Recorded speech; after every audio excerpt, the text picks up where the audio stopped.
Welcome to the Bowden Blitz SEC edition. I'm Joe Lisi, joined by former National Coach of the Year, Terry Bowden. Coach, it's the calm before the storm. Final regular season weekend before conference championships on December 5th. Let's take a look at the updated odds. Entering Saturday, we see Texas A&M sitting in the top spot at plus 180. Georgia, Alabama, and Ole Miss. A lot of uncertainty around all four of these teams entering this weekend. Thoughts about the conference as a whole, and can we see a surprise by the end of the weekend? Oh, no, we definitely could see a surprise. I don't think I'm going to vote that way, but Texas A&M has to travel to Austin and beat Texas. Alabama has to travel to Auburn and beat Auburn. If something happens to either of those teams, Georgia is playing out of the conference, and so they're sitting there waiting for some results that'll be in their favor. Ole Miss is at a distance, has a possibility if everybody loses on the other side.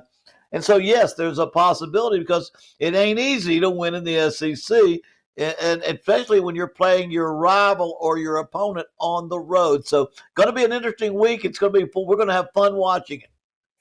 Yeah, I do want to bring up the Ole Miss situation and regarding Lane Kiffin. Will he stay? Will he go?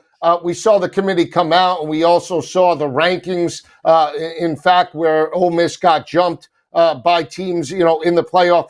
Do you feel if Lane Kiffin is not on the sidelines come the college football playoff, or let's say after the Egg Bowl, would that affect the committee's, let's say, decision to potentially hurt the kids just the way they did against Florida State because they lost their starting quarterback?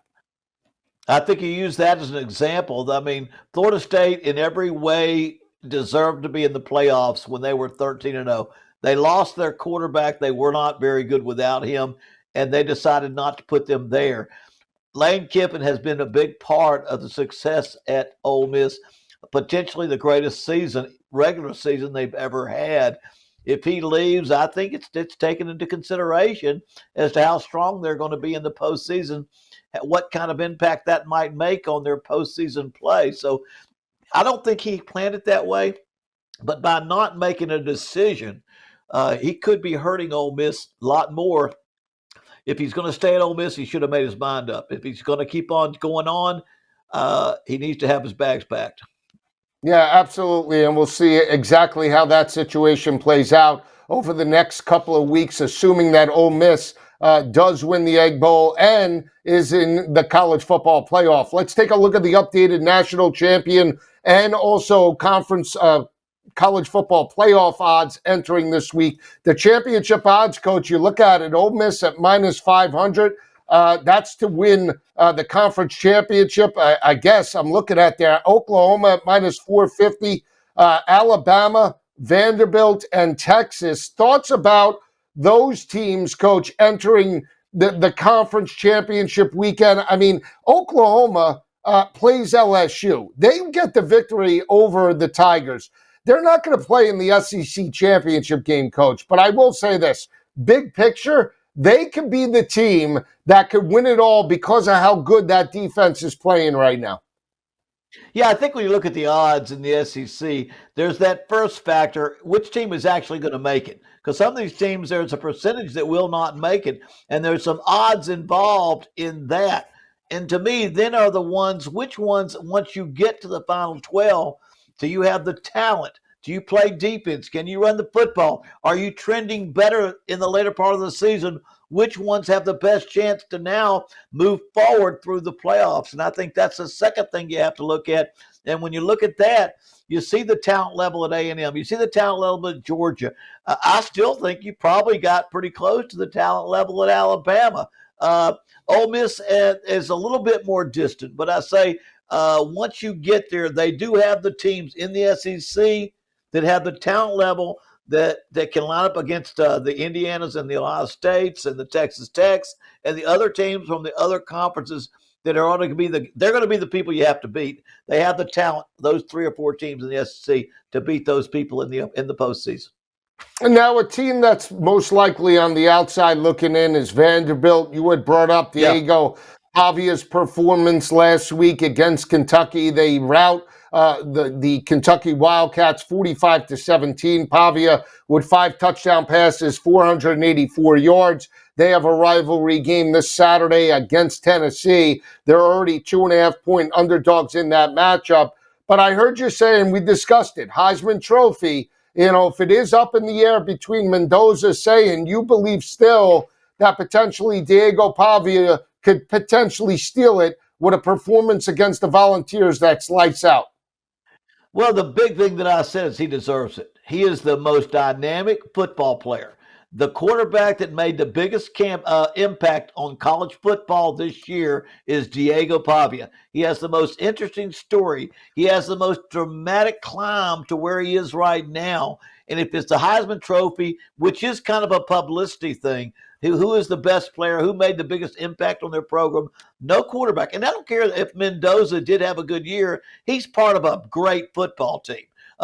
Saying at Ohio State, part of a great football team. You could say the same thing about Ty Simpson, part of a great football team.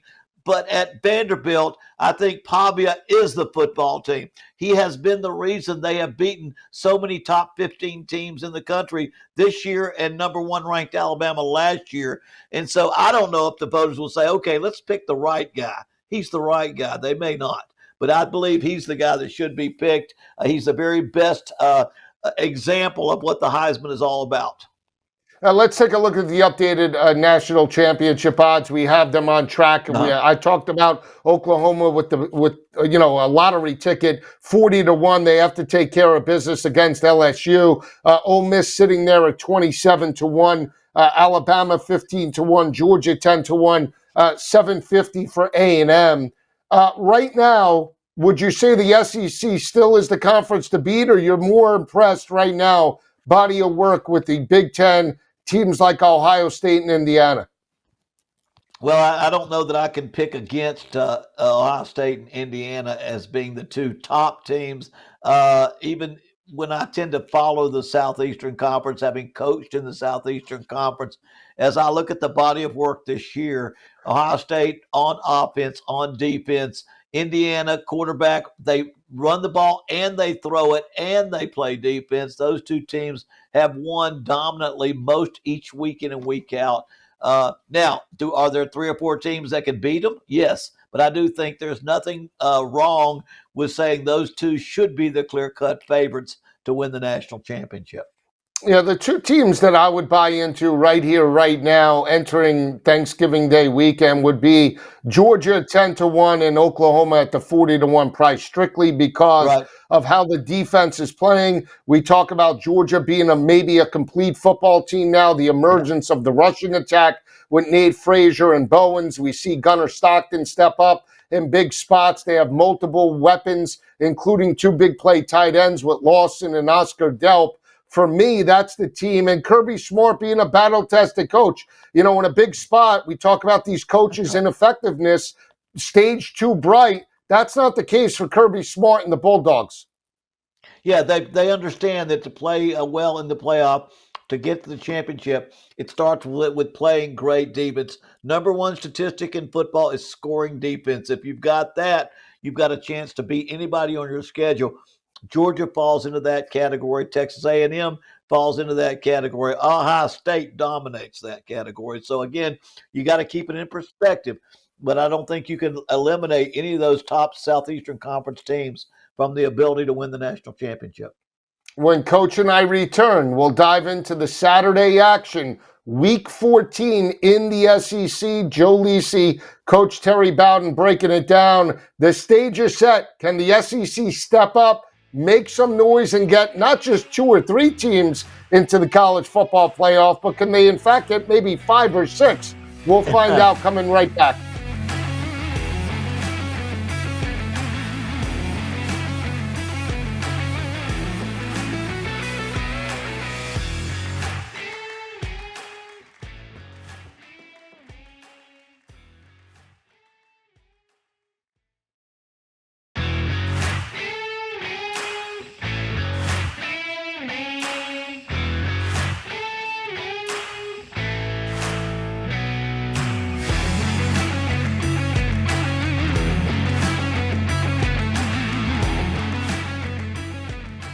All right, back on the Bowden Blitz. Joe Lisi and Coach Bowden breaking down the SEC week number 14. One of the biggest games on the slate. It has huge implications for a college football playoff appearance. We talked about Oklahoma's performance last week against Missouri. They held Bo Perbula and that offense in check, shut down Ahmad Hardy. They ran away with it at home, especially in the second half, 17-6. They covers a 5.5-point home favorite. They're now open, Coach, as a 10.5-point home favorite over LSU.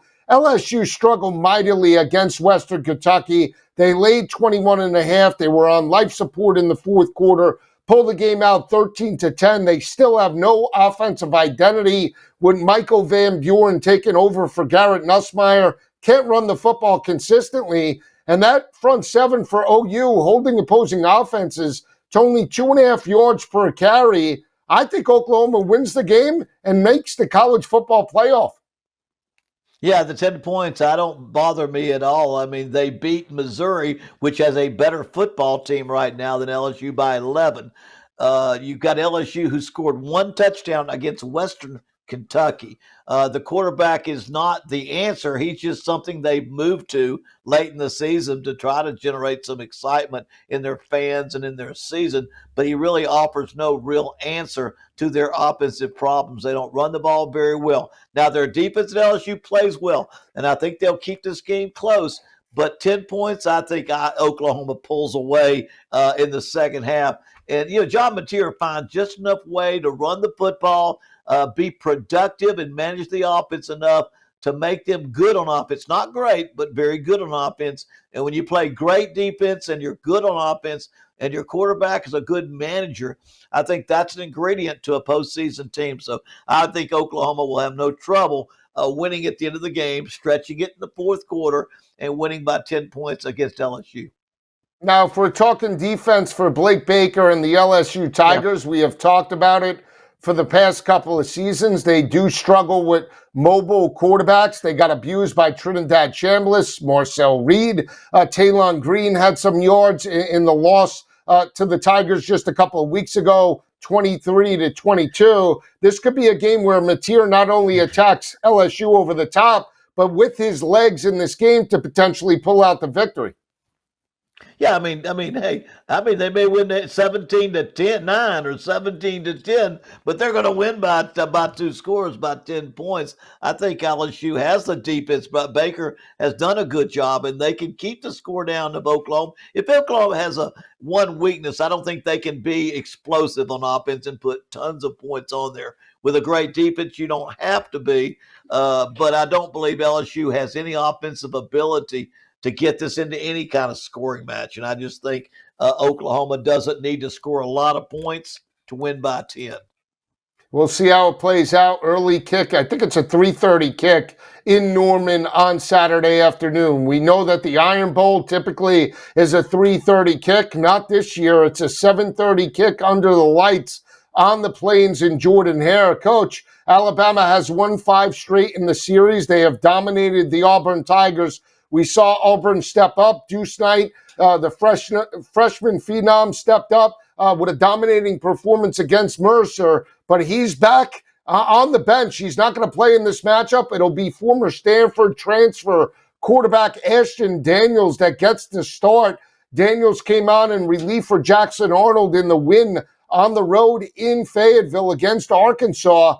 He also started the game, I believe, the following week against Vanderbilt. But, Coach, catching only 5.5 points, there's no way Alabama could lose this game, right? Not so fast, Joe. Not Lisi, not so fast. This game is in Jordan-Hare Stadium at Auburn, where Auburn has won 10 of the 17 Iron Bowls played in that stadium, and we've won a lot. I say we because I was part of that team. They win at home. They win when they're underdogs. I know I played Alabama in 93, 95, and 97. Underdogs in 93, 95. We beat them all 3 years in our own stadium, lost against them at their home field. And so it's a special place. They've moved it till night game. 5.5 is nothing in a rivalry like this. And I think most people in Alabama that wear the crimson hats are worried about this game because they know that and Auburn has an enthusiasm. I was there for the last week for the game there. They've got an excitement there. They have an enthusiasm. Both quarterbacks that have replaced Jackson Arnold have played well. So I think Alabama better watch out. I do think it might be a walk-off field goal that wins the game for Auburn, but I'm taking Auburn to win the game outright in this battle with Alabama. I am with you. I think they win the game outright. Let's not forget they caught 3.5 points against the Georgia Bulldogs. They went toe-to-toe with Georgia in that matchup, lost it 20-10 on a late Gunnar Stockton touchdown. This front seven is as good, Coach, as any front seven in the SEC, and that includes Oklahoma. They, for much of the year, were holding opposing offenses well under 3 yards per carry and only of about 80 rushing yards per game. And we talked about the ineffectiveness of Alabama's rushing attack. They still are struggling to consistently run the football. That means potentially long third downs for Ty Simpson. That means the front seven of Auburn potentially gets quarterback pressures and maybe even turnovers in this game.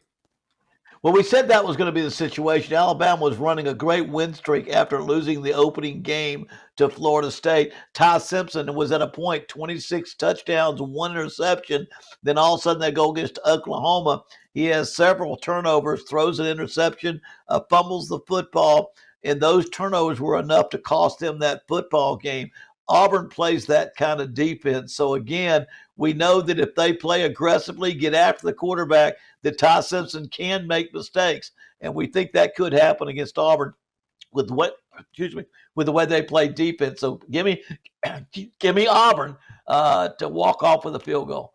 Yeah, we'll see. I just like Auburn's defensive front. DJ Durkin and that team have been very opportunistic, very difficult to throw the football against. And again, against better competition, Auburn's been in each and every game, really shut down Georgia's rushing attack and shut down Gunnar Stockton for much of the game. If they can run the football on Alabama, I think they're going to be up, ready, and potentially an upset luring in Jordan-Hare Saturday night. When Coach and I return, we'll talk about the battle in Knoxville. Can Tennessee beat up on Diego Pavia, laying only 2.5 at home? We'll talk about it coming up next.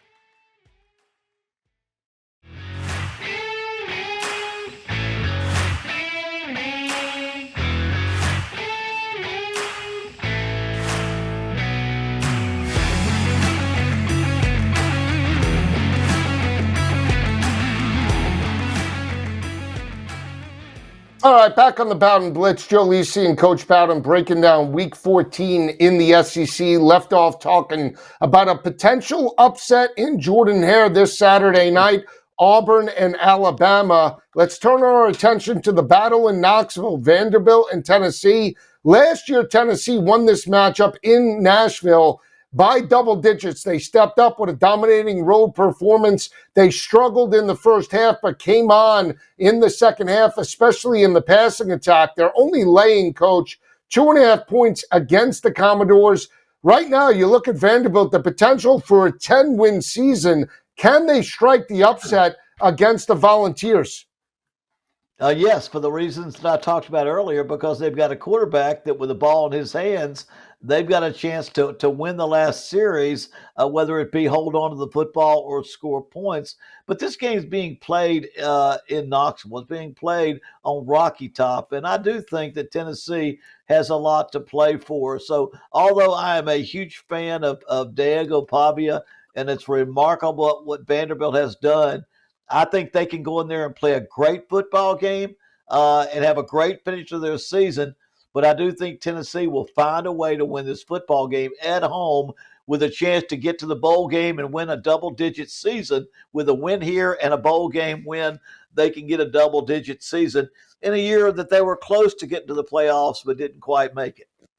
Yeah, now when you look at the spread perspective, Tennessee has won 6 straight in the series, Coach. They won this matchup, to my point, 36-23 last year, but they have owned the series over the last 6 meetings. They have won those games by an average margin of victory of 26.6 points per game. You have two gunslingers. You have Joey Aguilar that's leading the SEC, entering last week with over 2,900 passing yards. And now Diego Pavia that put up almost 500 against Kentucky. I lean to Tennessee in this matchup, Coach, but I really like the over 55 and a half. I think we get points aplenty. This game could sail into the 60s.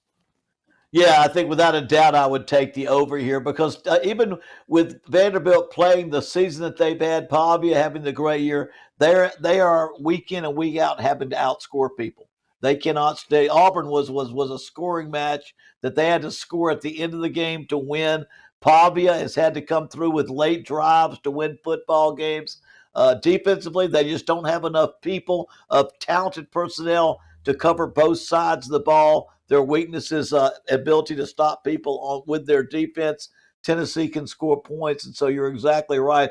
I like the over. I see a 30s, a game of both teams getting up to the 30s, but it is one that I think Tennessee has one more bullet in their gun than Vanderbilt.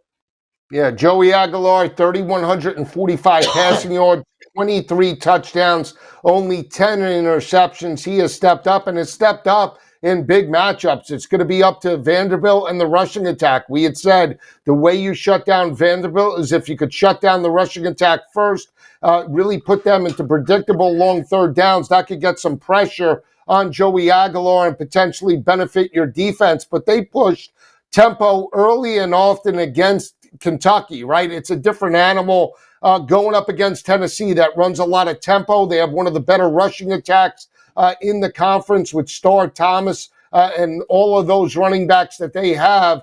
Can Vanderbilt, in terms of the trenches, match up with Tennessee in this ballgame? Well, I mean, I don't think they can slow Tennessee down enough. I think they will play well. They're a very physical, tough bunch of people at Vanderbilt. But like I've said before, defensively, they have not been able to keep the score low in those kind of games. When they win games, they have been scoring points, and they have to score points. So I don't think they can match up as well as they need to defensively to win this football game. Yeah, we'll see exactly how it plays out. We talked about how James Franklin led Vanderbilt to back-to-back 9-4 campaigns, but that included 2 back-to-back seasons with a bowl victory. This is the first opportunity for Vanderbilt to have a 10-win season under Clark Lee in almost like 50 years, Coach. It seems like that long. You think about the coaches that they have had. Jerry DiNardo was there. You just look at Derek Mason and some of the others. This is a great job that Clark Lee has done this season. That's right. And if my research is right, they have never won 10 games in a regular season. It'll be the greatest regular season in school history. A bowl would be icing on the cake. So they've already done things that they have not been able to do in the history of Vanderbilt football in the SEC. Great credit goes to Clark Lee, their head coach. But Clark Lee, let's say this, he's become a much better head coach with Diego Pavia. For Coach Bowden, I'm Joe Lisi. Have a great weekend, everyone. We'll see you next week.